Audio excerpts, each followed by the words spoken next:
Welcome to the Promoted Podcast. I'm your host, Felicity Fury, co-founder of We Aspire, engineer and speaker. And today I'm joined by, I'm on the podcast today with the incredible Renee Wooten-Tomlin, fellow engineer, speaker, and aviation nerd. I'm calling it out, Renee. We all know it's true. I was telling my kids the other day that they were watching airplanes, and I said Renee knows how to build those, which I was very excited to share with my kids.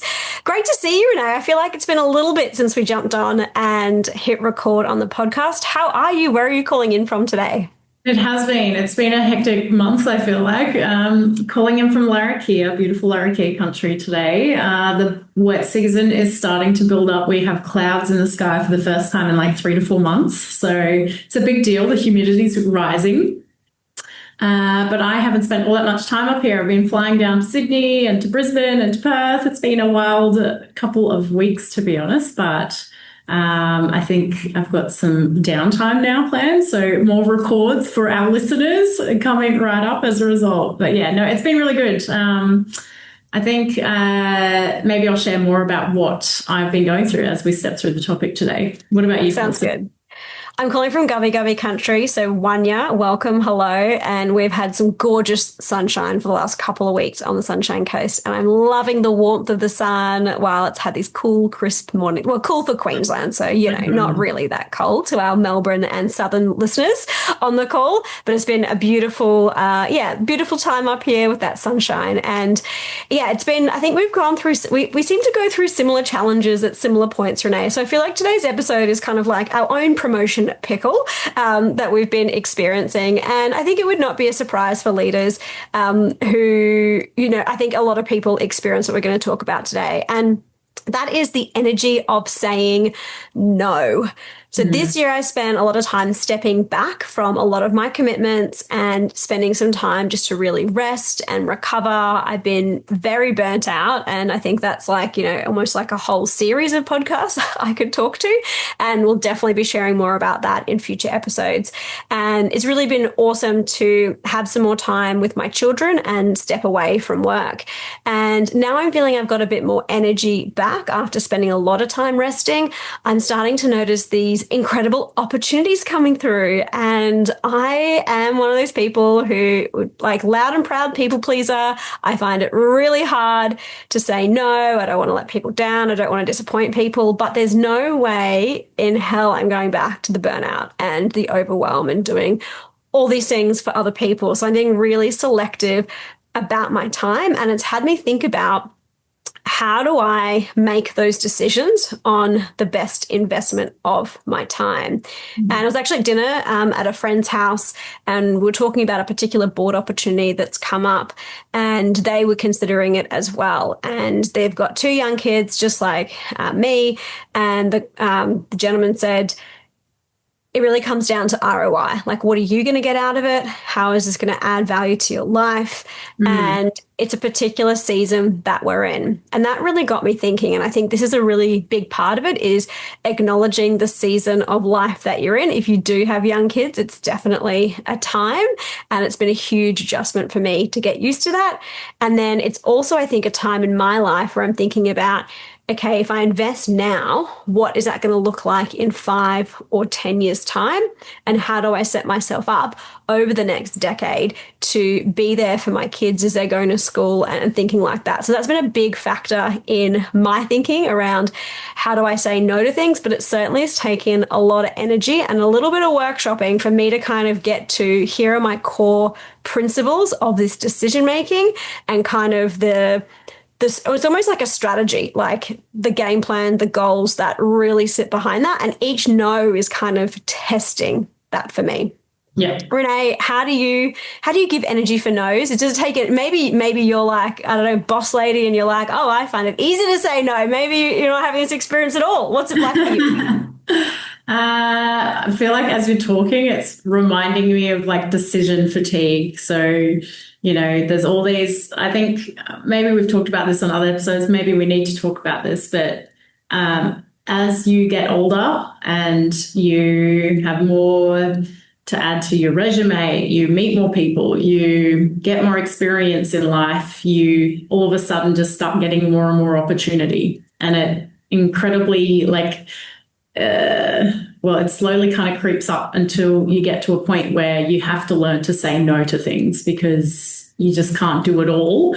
And even if you try to do it all, that's where you hit burnout. And Felicity and I have both been there many a time throughout our life. And so what we're trying to share today is giving you the heads up that you might be approaching that point in your life. You might have gone through that. You might be in the thick of that right now. And so what are some tools that we apply to be able to start figuring out how to spend our time in the best way for ourselves? And I always come back to, again, great mentors in the past have given me fantastic advice. And they say, pick 3 things that you're doing with your life outside of your relationship and your home. And that's the maximum you can do. You're not allowed to do 4. You're not allowed to do, 3.2. It's pick 3 things and do those three things really well. And as soon as you go over that, I find that you really start to feel it. The stress starts to build, your anxiety starts to increase, and you're spending more and more time each week spinning your wheels trying to figure out how you're going to achieve and accomplish all of those three things to the right standard. So now is a good reminder for me. I have bitten off more than I can chew again this year. And, it crept up on me like I always feel like it does. I get to a point where I'm at roughly now where I start feeling the overwhelm, I start getting more anxiety, and then I go, great, something needs to change because this isn't working for me to be able to keep that peace of mind, my mental health, and be able to kind of show up in my relationship the way that I want to, but also just have an enjoyable life. I don't want to be somebody who's always being productive, and it's an awful thing to feel the weight of that consistently when you say yes to too many things. So let's go through a life checklist now, shall we? Oh my gosh. Life. So I have my marriage at home, and we have our dog and a beautiful life, and fitness to me is super important. So those 2 things. I don't have a family yet, so huge disclaimer. I don't have the same, juggle and time poor, fatigue driven challenges that Felicity does. But then I have my job. That's my top priority. So working for LensJet, delivering sustainable aviation fuel. I'm a board member for Balleringi. I just signed up only months or 2 months ago.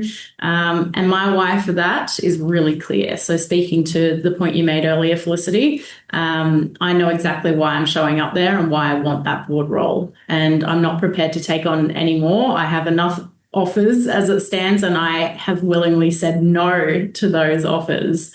And that's because you even said no to me, Renee. I asked you to come on my board and it was a no, which I also love that we can have that kind of friendship where we're still great friends, still work together, and we can say no to each other. I feel like that's a very respectful relationship. So I was happy to get your no, Renee. It was fantastic. I loved it. And it was hard. It was hard to say no to you. So just for context, Felicity asked me to be on the board of her incredible non-for-profit Power of Engineering. In the past, I've worked with Felicity on this program. I've been involved very thoroughly in it, and I love what they do. But right now, it wasn't the right time, the right season for me to be a part of that team. So yeah, and it made sense. I care about you, and I want you to win. And you were talking about where your focus and energy was, and I went, of course, that totally makes sense. And I think I don't want to have someone on the team who doesn't want to be there. I know that I could have I don't think I would have convinced you because you're very clear, which I love about you, but I feel like I could have tried to convince you. But it was do you know what? That makes so much sense. You got to do what's right for you. And as a friend, that's, I think the most important thing is our relationship. And here we are, months later, still friends. So it's all good. It wasn't a rejection. It was a not right now, but thank you. I'm very appreciative of yes. No, you're an absolute rock star. I love working with you, and the Promoted podcast is the best way to be able to do that. So our second priority is Promoted podcast. And then the third is, and this one I'm tinkering with right now. So yes, there is the board role, there is my job, and there is the promoted podcast. So that's already three things. But then the fourth thing that I'm tinkering with, so just for context, I should not be doing a fourth thing based on the rules that I've been given from my mentor.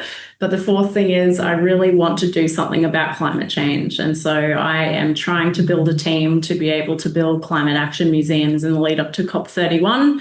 Australia is set to host one of the world's biggest biodiversity and climate change conferences at the end of next year. It's called COP31. Look into it. United Nations is a major kind of organization that is involved in running that conference.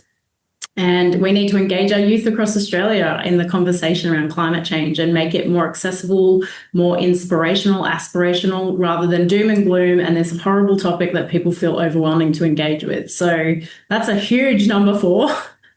And I'm still trying to figure out how to bring it to life. So my jar is capped right now, and I'm sure there's all these other small things that are still going on. You know, my personal goals continue to kind of, be ticking away in the back end too. Working on property, trying to figure out how to reach financial freedom in the future. There's a lot happening right now. 5 things. I should not be doing 5 things. Overwhelmed. This is why I have anxiety. Felicity, what is the takeaway? I think it is really important and being clear about those things that matter to you. And for me, having my goals written down and being clear has been a really powerful guidepost for me. I feel like it also reduces that anxiety and stress of, oh my gosh, where am I going? What am I doing? And I've recently redone mine, particularly after having this period of time where I've rested and been recovering and thinking, okay, what do I want to do next? But it's also a bit of an awkward time because I feel like I still need to rest for the rest of the year and not go back to doing my work activities as much as I was previously. So I'm kind of like in this, the awkward in-between phase, but I've still written down some goals. So for me, I'm focusing on writing a book, actually. So that's in progress, which I'm very excited about. And then I've got, dabbling in We Aspire, supporting that, my children and my family. So, and spending time in nature. So I think I've really been figuring out what does it mean to prioritize my own health this year. And I know people, I've had mentors saying this all the time. Mm-hmm. Like, you got to take care of yourself. And I'm like, yeah. But actually doing that this year. So I feel like it has been myself, my family, and then I would say my work goals. So they're kind of those 3. I feel like for me, because I do have a family, that has to be one of the priorities. I agree, absolutely. Of those 3. So focusing on that. So I think that's been really helpful. And why this new board opportunity that came up that's been quite tricky, why that has been tricky, is because I would love to have a farm and spend time in nature. And I'd love the kids to be on the farm and all that kind of stuff. And I've been kind of running experiments as well this year to see, have I got energy for that? How's that going to go? And I've had a few little house projects, like, for example, fixing up our front patio area, and which included painting some concrete. Now, I painted 3/4 of this concrete, and then I ran out of paint. And there is this tiny patch that I see each morning when I walk past that has not yet been completed. And that's been, this sounds like such a tiny thing, but for me, I've realized, okay, I'm not ready to go live on a farm and maintain a farm if I do not have the time to paint this little piece of concrete. Now, I've got the paint, I'm ready to go. This afternoon is my time, Renee. You can hold me accountable to finish off this freaking job that I think has been 2 months in the making. But I found these little experiments have been really helpful for me to see, okay, I want to have this new goal of living on a farm and having this lifestyle. Is that going to work for me?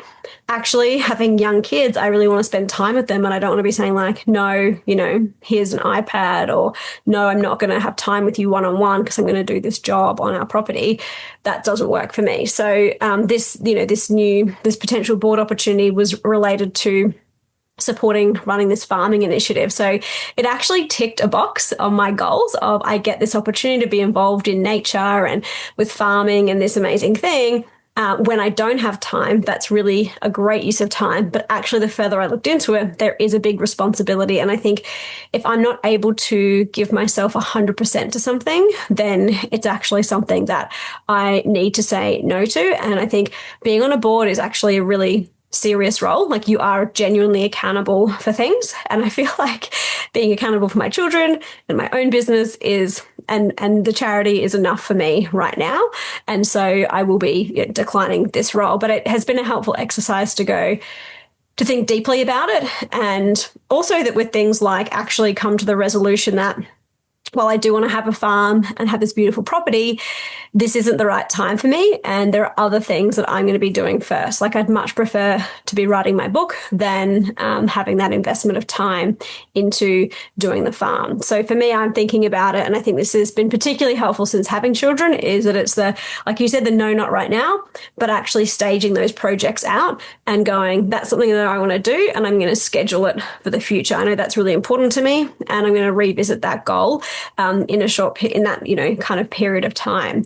So I think actually doing the work and doing the thinking is very, very powerful to document what those goals are and what those priorities are. And I'm such a nerdy engineer planner that I love having a schedule and a spreadsheet for my goals. And it actually really helps. It helps me for two reasons. One is it helps me track progress. So on projects where you feel like you're not making that much progress, it actually has me go, oh yeah, each week I'm doing these things. It also helps me see what I'm not doing. So at the end of the month, I can review that and go, well, you know what? I actually totally sucked on this really simple project of painting some concrete. Okay, that is a really interesting observation I can see in my own actions. And I think this also helps to lead team members. If a team member says, yes, I really want to learn more about people in addition to my everyday role, okay, great. Set them a task and the project, see how serious they are about taking that on. And if they're not taking action with it, well, that really gives you a lot of clues about what they're really serious about as well. So yeah, that's how I think I'm giving my energy into those specific priorities. And yeah, it's just been interesting right now. I think particularly as I'm building that muscle of here is where my focus is, it's taking more energy to say no to things, but I think it'll get easier over time, the more clarity that I get. And yeah, I'm kind of in a bit of a highest and best use of my time right now, highest and best value, another great engineering concept to think about how I'm really managing that.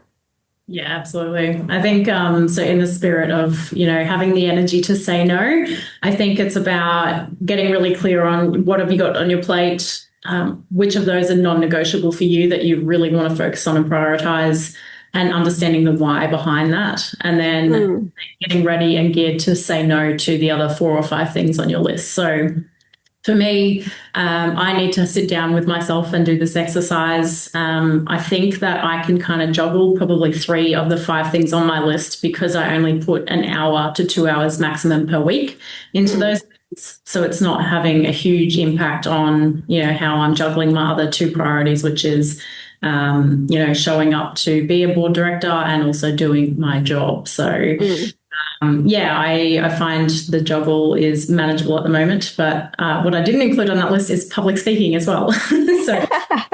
Yes, I think I feel like a life audit sounds very helpful. And I agree.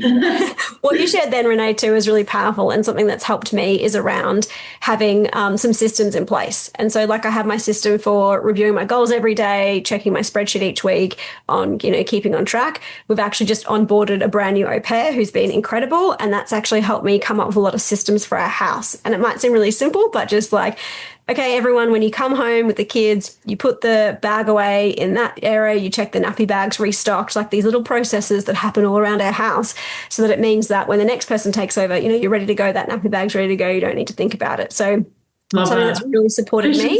You're such an engineer. It's also what energy, how can I take those things off my mind in terms of those kinds of energy things. And I think that's an important part of it too. If you do want to be more effective with the things that you've got and have that focus, is how can you almost outsource your brain into a system to make that happen.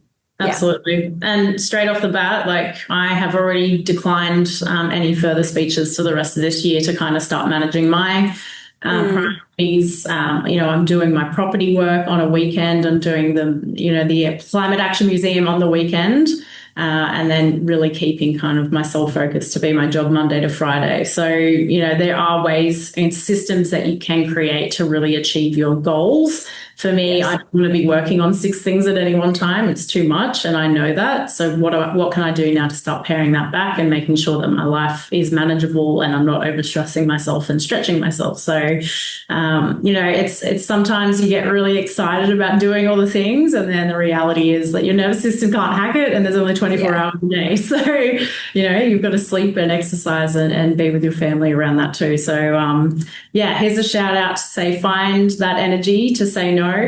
Make sure you do a checklist on your life and make sure that you're spending your time in the best way that suits you. And as we kind of pointed to or alluded to, the opportunities will never stop, even if you say no. And when you say no, you don't have to say no forever. You can say no, not right now, and keep in touch with any potential opportunities that, you are really curious about, but just don't have that capacity right now.